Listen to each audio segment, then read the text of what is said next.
साल के आखिर में देश के 5 राज्यों में चुनाव होने हैं। चुनावी तैयारियों में सभी राजनीतिक दल जी जान से जुटे हुए हैं। केंद्र की सत्ता में बैठी बीजेपी इन सभी राज्यों में अपनी जीत दर्ज करना चाहती है। लेकिन बड़ी बात यह है कि इन 5 राज्यों में से 3 राज्यों में पार्टी को चुनौतियां विपक्ष की जगह पार्टी के अंदर से ही मिल रही है। यानी बीजेपी के ही 3 पूर्व मुख्यमंत्री इन दिनों बीजेपी की टेंशन बढ़ा रहे हैं। ये राज्य है मध्य प्रदेश, छत्तीसगढ़ और राजस्थान। बेशक राज्य तीनों अलग है, मगर कहानी तीनों ही जगह एक जैसी है। मध्य प्रदेश में उमा भारती, राजस्थान में वसुंधरा राजे, छत्तीसगढ़ में रमन सिंह। ये तीनों वो नाम हैं जो बीजेपी को बड़ा नुकसान दे सकते हैं। तो सबसे पहले बात करते हैं मध्य प्रदेश में उमा भारती से मिल रही टेंशन की। यह उमा भारती पार्टी का खेल बिगाड़ सकती है, क्योंकि वो काफी वक्त से पार्टी से नाराज चल रही है।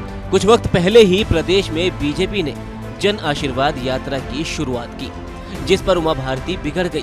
उन्होंने कहा कि यात्रा में पार्टी ने उन्हें बुलाया तक नहीं, जबकि ज्योतिरादित्य सिंधिया को इस यात्रा में बुलाया गया था।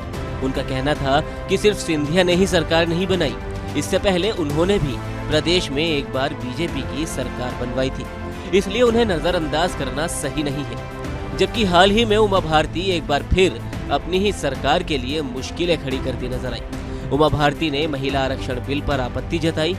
उन्होंने बिल में ओबीसी आरक्षण दिए जाने की मांग की। प्रदेश की सीएम रह चुकी उमा भारती अपने घटते कद से नाराज है। प्रदेश में उनका ठीक ठाक वोट बैंक माना जाता है।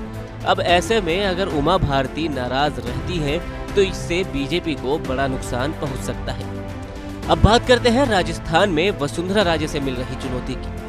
बीजेपी राजस्थान में भी सत्ता में वापसी करना चाहती है, लेकिन यहाँ बीजेपी की उठापटक चल रही है।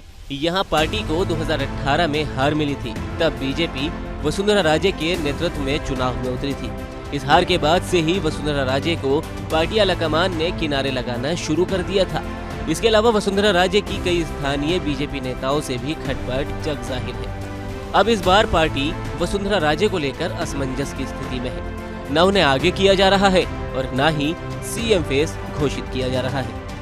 अगर वक्त रहते पार्टी वसुंधरा राजे को लेकर स्थिति साफ नहीं करती है तो पार्टी को इसका बड़ा नुकसान उठाना पड़ सकता है, क्योंकि वसुंधरा राजे का प्रदेश में 200 विधानसभा सीटों में से 60 सीटों पर अच्छा खासा प्रभाव माना जाता है। और आखिर में बात करते हैं छत्तीसगढ़ में पूर्व सीएम रमन सिंह की, जो काफी समय से अपनी ही पार्टी से नाराज चल रहे हैं। छत्तीसगढ़ में बीजेपी कांग्रेस सरकार से कई मोर्चों पर लड़ रही है। प्रदेश में बीजेपी के पास कोई ऐसा बड़ा चेहरा नहीं है जो अपने दम पर जीत दिला सके। बीजेपी के रमन सिंह यहाँ 15 साल तक सीएम रहे, लेकिन जनता के बीच अब उनकी उतनी पकड़ नहीं है। इसके अलावा कई साल से रमन सिंह खुद भी प्रदेश की राजनीति से दूरी बनाते हुए नजर आ रहे हैं। अब ऐसे में बीजेपी को बिना किसी बड़े चेहरे के चुनाव में नुकसान भी उठाना पड़ सकता है। तो इन तीनों ही राज्यों में सबसे ज्यादा परेशानी बीजेपी को किस राज्य में आएगी? आपकी क्या राय है? आप हमें कमेंट सेक्शन में जरूर बताएं।